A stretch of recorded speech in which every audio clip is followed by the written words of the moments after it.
Ted Kravitz saw something during practice that nobody else was talking about. He noticed that Ferrari had a special arrow-shaped tool on Hamilton's race car. When Kravitz gets excited, you should pay attention. This man has seen everything in Formula One racing teams falling apart, big championship fights, and lots of times when Ferrari failed to win the big prize. So when he gets excited, you know something important is happening. At first, it looked like just another tool for collecting information. Teams often use these during practice to study how air moves around the car and make it better. But this wasn't just about getting information. Kravitz said that Ferrari is using this to change the car to match Hamilton's driving style. If that's true, that's a really big deal because it means Ferrari is working hard to build this car around Hamilton instead of just making him fit into what they already have.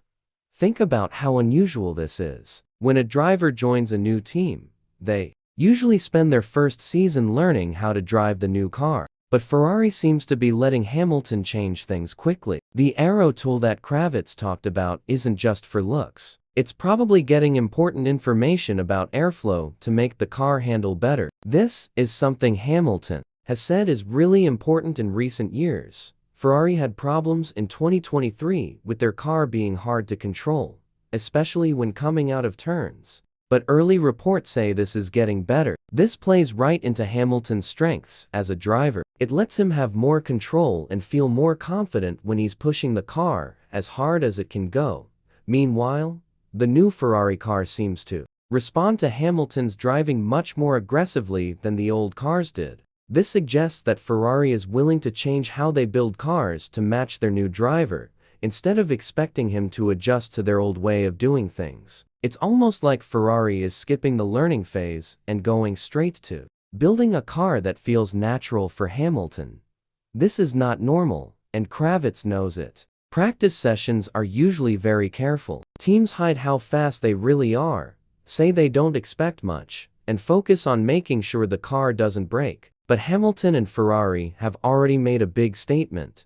On the second morning of practice, Hamilton was the fastest driver with the time of 1 minute and 29.379 seconds. It wasn't just fast, it was 0.6 seconds quicker than Ferrari managed on the same day last year. Now, practice times don't always mean you'll be fast during real races, but this isn't about the numbers. It's about what they're trying to show. Hamilton not only drove a fast lap, he did it on a track that was a little wet, in a brand new car, within 48 hours of driving it for the first time. If that's not a warning to all the other teams, I don't know what is. Kravitz isn't the type of person to say crazy things just to get attention. But the way he talked during practice was different. Ted Kravitz was impressed by Hamilton's speed. His comments had an urgency that suggested more than just being amazed by a fast lap. It was the kind of tone that experienced Formula One experts use when they see that power is shifting.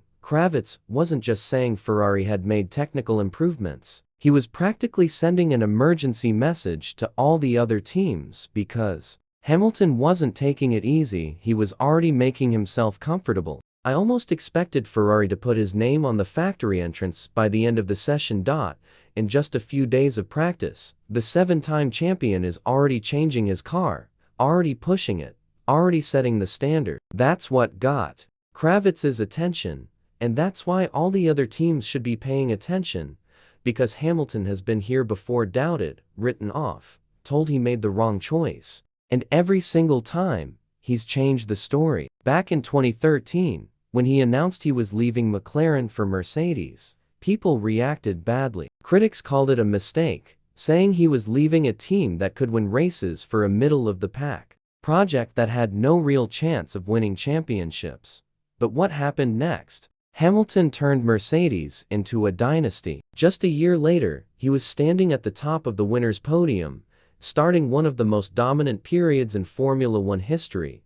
Then came 2016, the most intense championship battle of his career. He lost to Nico Rosberg by just 5 points. People said Rosberg had shown Hamilton's weak spots, that Hamilton had been beaten fair and square, that his best days were over. But what did Hamilton do? He came back with a vengeance. Not only did he crush the competition in 2017, but he went on to win 4 championships in a row, proving all the critics wrong. And then there's the Mercedes collapse of 2022 and 2023. After years of winning everything, the team fell apart, struggling to adapt to new rules. Suddenly, people started whispering he's past his best, he'll never win again. But instead of fading away, Hamilton made one of the boldest moves in Formula One history. He left behind a team he helped build, walked into the heart of Ferrari, and set himself up for one final legendary comeback. Now, this is his moment. The same people who doubted him before are watching closely again. And if history tells us anything, this is exactly when Hamilton is most dangerous. Hamilton's early speed in Ferrari Red isn't just a nice story, it's a warning shot. The practice timesheets don't give out points, but they do show one important thing. Hamilton isn't here to adjust. He's here to dominate. And that makes us ask the question, can he actually fight for the championship this year? Because if Ferrari has truly built a car that can win the title, then we might be looking at something even bigger than Hamilton's comeback. We might be looking at the return of an all-out war between multiple teams for the title. Let's be honest. Max Verstappen and Red Bull have owned Formula One for the past few years. Their cars were basically like cheat codes. No one, not Mercedes, not Ferrari, not McLaren, could consistently beat them. And now with Hamilton in the mix, this isn't just a Leclerc versus Verstappen rivalry anymore. It's a statement of intent from Ferrari. Verstappen has been unbeatable in a dominant car, but can he handle Hamilton in a competitive Ferrari? Ferrari has always had the speed, but can they finally stop shooting themselves in the foot when it matters? If they get their strategy right, if they don't make their classic mistakes, this could be Ferrari's most serious title shot since 2012. But here's where it gets interesting. When Hamilton moved to Mercedes in 2013, no one thought it was the right move. Mercedes wasn't winning, and Red Bull was the dominant force with Vettel. Sound familiar? Now, in 2025, Red Bull is dominating again, and Ferrari is seen as an outsider. But what if this is the same setup as 2014? What if Hamilton has just walked into the next dominant car? That's exactly what Ted Kravitz was hinting at. Hamilton's early adaptation to the new Ferrari isn't just impressive, it's concerning for the competition. Because if Ferrari is already showing speed in practice and Hamilton is already getting comfortable, what happens when he gets even more track time? And that brings us to the biggest question of all.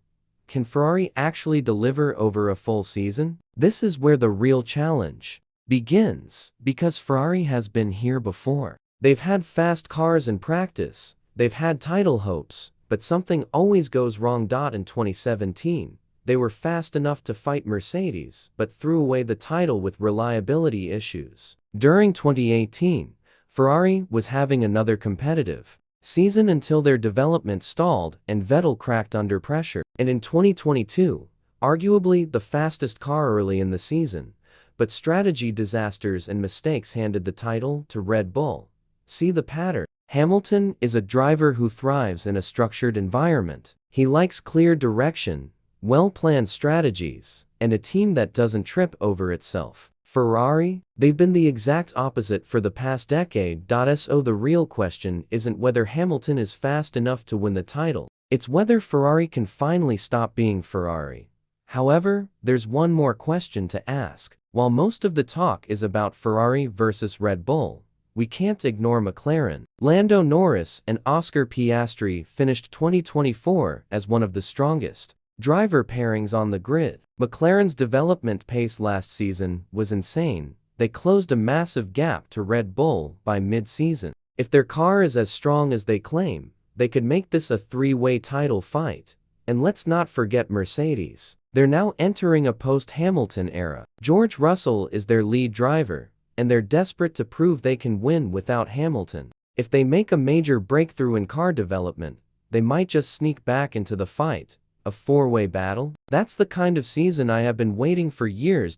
So can Hamilton really win his 8th title? It's too early to say. Ferrari's practice pace is exciting, but we won't know their true strength until the first few races. But what we do know is that Hamilton is adapting faster than expected, already influencing Ferrari's development, still just as hungry as ever. And if Ferrari finally gives him the car to fight, then Max Verstappen might have the toughest season of his career ahead of him. Hamilton didn't just move to Ferrari for fun. He didn't leave Mercedes to cruise around in a middle-of-the-pack car. He's here for one last shot at greatness. If he wins a title with Ferrari, he'll do something no driver has done since Schumacher.